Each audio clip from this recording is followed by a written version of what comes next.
श्री महाकालेश्वर मंदिर उज्जैन में हुई अग्नि दुर्घटना के लिए गठित जांच समिति द्वारा गुरुवार को अपनी अंतरिम रिपोर्ट दे दी गई है। जांच समिति से प्राप्त जानकारी के अनुसार श्री महाकालेश्वर मंदिर में होली पर भस्म आरती के दौरान हुई अग्नि दुर्घटना के लिए गर्भगृह में अत्यधिक मात्रा में ज्वलनशील गुलाल का उपयोग किया गया, यही मुख्य कारण माना जा रहा है।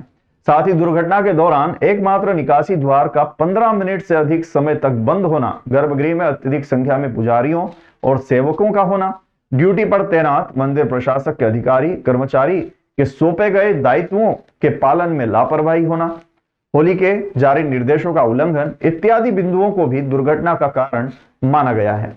जांच समिति द्वारा प्राथमिक तौर पर होली के त्योहार पर निर्धारित प्रोटोकॉल के उल्लंघन के लिए मंदिर के अधिकारी कर्मचारी के साथ सुरक्षा एजेंसी सहित अन्य जिम्मेदारों को दोषी ठहराया गया है। मुंबई के फायर एक्सपर्ट नीलेश द्वारा अग्नि दुर्घटना का मुख्य कारण अत्यधिक मात्रा में ज्वलनशील गुलाल को माना गया है। सैंपल की रिपोर्ट आना फिलहाल बाकी है। कलेक्टर नीरज कुमार सिंह ने बताया कि अग्नि दुर्घटना के लिए विभिन्न स्तर पर लापरवाही पाई गई है, जिसमें प्रमुख रूप से होली त्योहार के लिए मंदिर प्रशासन के ड्यूटीरत अधिकारी और कर्मचारी द्वारा निर्धारित प्रोटोकॉल का पालन नहीं किया गया। सुरक्षा एजेंसी की लापरवाही रही, अत्यधिक मात्रा में गुलाल का मंदिर में ले जाना पाया गया।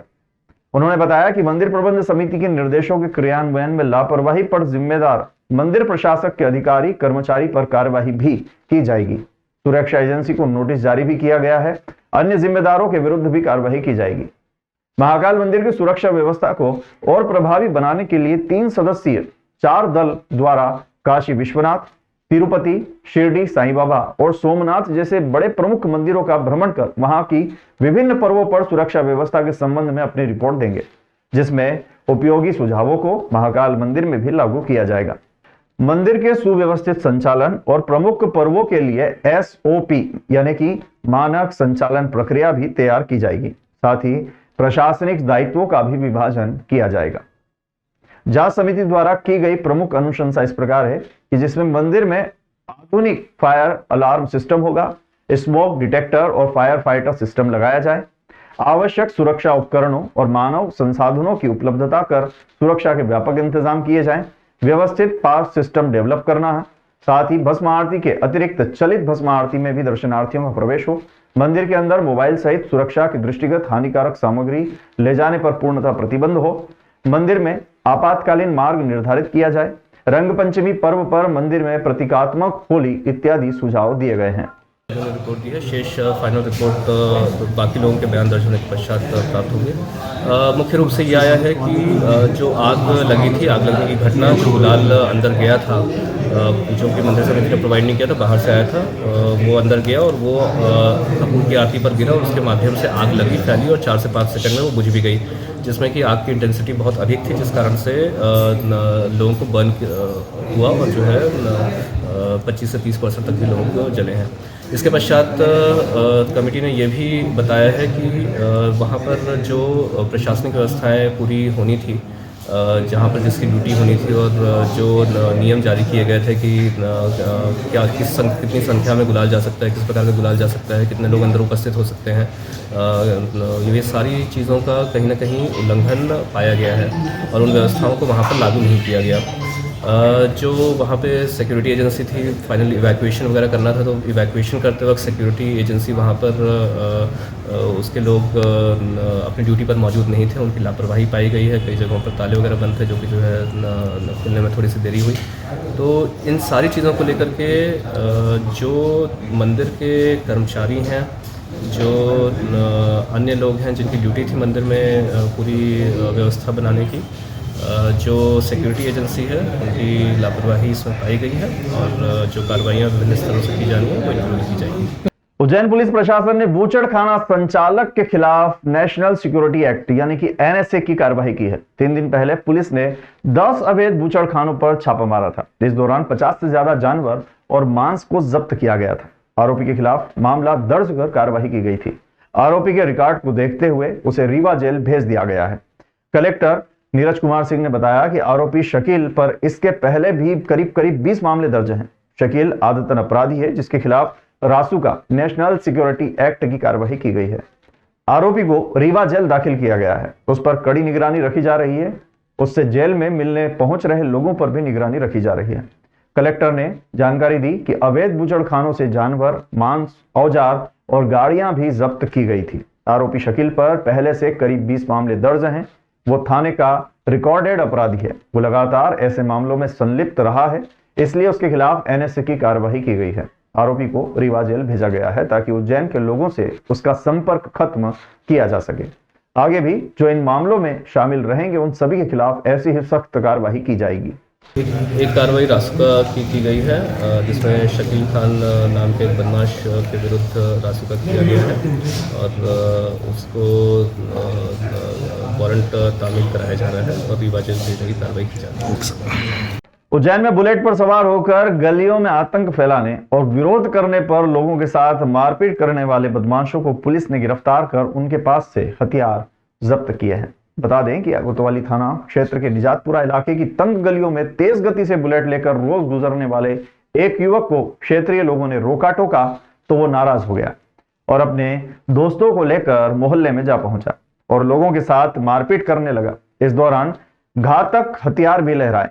कोतवाली पुलिस ने सीसीटीवी फुटेज के आधार पर 8 युवकों की पहचान करते हुए उन्हें गिरफ्तार कर लिया है और उन्हें सबक सिखाने के लिए निजातपुरा क्षेत्र में पैदल उनका जुलूस भी निकाला। पुलिस ने इनके पास से 4 धारदार चाकू और एक ई-रिक्शा जब्त की है।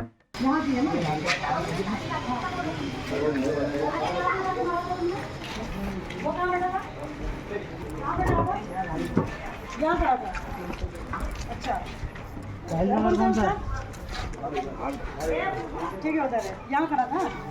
और तुम लोग इसी रोड से आए थे? कहाँ मारा था उसको तुमने? यहाँ से मारते मारते वहाँ ले गए थे। क्या मारा था उसको? क्या बिगाड़ा था उसने? क्या मारा था? क्या चोरी कर ली थी तुम्हारे घर से? क्या किया था?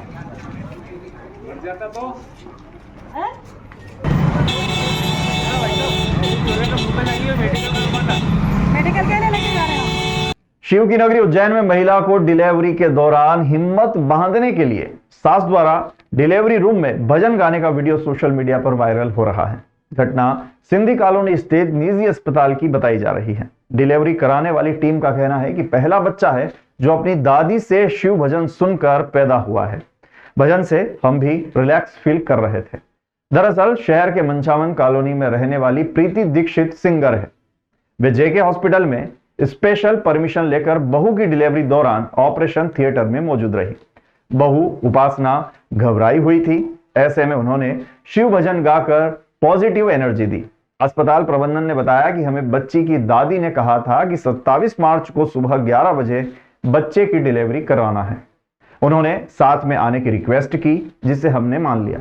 उनके भजन सुनकर हम सब बहुत रिलैक्स फील कर रहे थे। माहौल बहुत अच्छा था। उस समय काफी पॉजिटिव एनर्जी मिल रही थी। और प्रीति दीक्षित ने बताया कि 7 साल पहले छोटे बेटे सौरभ दीक्षित ने होली के 2 दिन बाद भाई दूज के दिन सुसाइड कर लिया था। उसका पेपर बिगड़ गया था। बच्चे के जन्म का समय आया तो हमने डॉक्टर से इसी दिन और इस समय के लिए रिक्वेस्ट की। बस चाहते थे कि लड़का हो जाए ताकि पोते के रूप में मुझे मेरा बेटा 7 साल बाद उसी दिन फिर मिल जाए।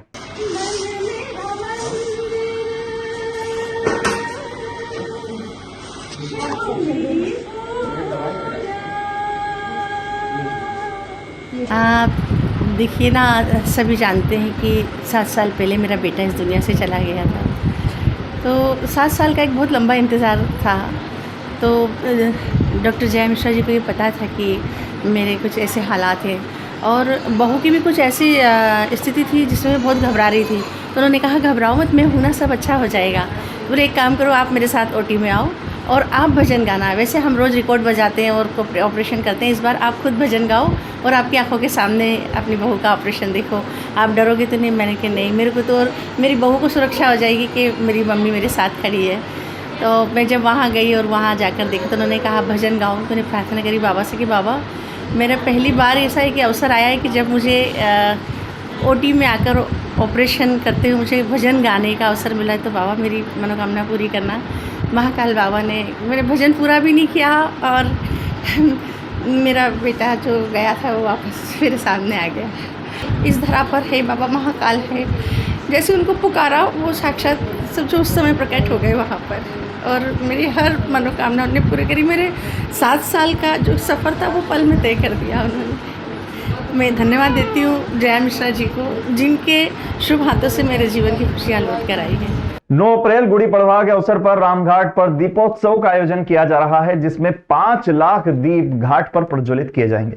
कार्यक्रम की विस्तृत तैयारी को ध्यान में रखते हुए निगम आयुक्त आशीष पाठक द्वारा शुक्रवार को संबंधित अधिकारियों के साथ नदी घाट का निरीक्षण करते हुए निगम द्वारा किए जा रहे कार्यों का अवलोकन किया गया। निगम द्वारा घाटों पर साफ सफाई व्यवस्था, रंग रोगन के साथ ही ब्लॉक बनाए जाने के कार्य किए जा रहे हैं। इसी के साथ आयुक्त द्वारा निर्देशित किया गया कि घाटों पर समुचित रूप से सफाई व्यवस्था की जाए, फिसलन न हो, इसलिए घाटों की धुलवाई की जाए। घाट पर अस्थायी अतिक्रमण जिसमें ठेले गुमटियों को हटाया जाए। श्रद्धालुओं को किसी प्रकार की समस्या नहीं होना चाहिए। फिर उसके बाद सर कोई खड़ा होता है सर तो उसको 5 रुपये दोबारा अभी हम रोटी इधर आओ यार, नहीं कर उसको हटाइए, तुम भी समझ लो पहले यार, इधर आ जाओ अब यहाँ नहीं है 4 दिन इधर आएंगे आप पूरा वो चौपाटी बना जाओ, ये स्थायी रूप से लेना यार। और आप किसी की ड्यूटी लगाइए जो सरकारी अपना हमारा संविधान में हमारा ताकि अगर नहीं करें तो शाम तक उसको सस्पेंड कर। पोस्ट भी है, हम लोग यहीं पे आप तत्काल भी हैं जिस पर स्नान वगैरह होना है। तो हमने एक तो जल को देखा कि हाँ जल की क्वालिटी क्या है, कुछ मछली मरने की शिकायत आ रही थी, अभी तो स्थिति ठीक है और ब्लीचिंग वगैरह और डालने का हमने निर्देश दिया गया है।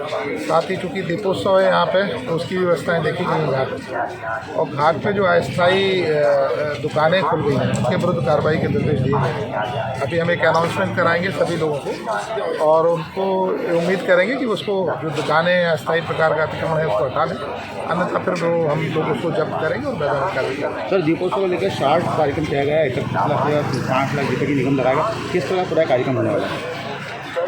हाँ, एक्चुअली 9 तारीख को गौरव दिवस भी है और चूँकि गिनीज द्वारा चुनाव में आचार संहिता के दौरान कोई इवेंट उन्होंने के द्वारा अप्रूव नहीं किया गया है, अब चूँकि हमारे यहाँ दीपोत्सव की पुरानी परंपरा है, ये हमेशा से यहाँ होता रहा है, तो उसी अनुक्रम में एक घर एक दीपक के मान से हम लोग उस दिन 5,51,000 दीपक लगा रहे हैं जो रामघाट पर, दत्ताखाड़ा पर और ये जो पूरा क्षेत्र इसमें लगेंगे। मतलब सर विभिन्न तरह की गेरें रंग पश्चिमी निकल, उसको लेकर भी आपने गैर की तैयारी है, परंपरागत गैर है, आचार संहिता का पालन करते हुए कल गैर का भी कार्यक्रम है। उसके अलावा शाम को बाबा का जो ध्वज है उसका भी कार्यक्रम है, तो वो तो सतत रूप से कार्यक्रम चलते रहे और नगर निगम की टीम लगी हुई है।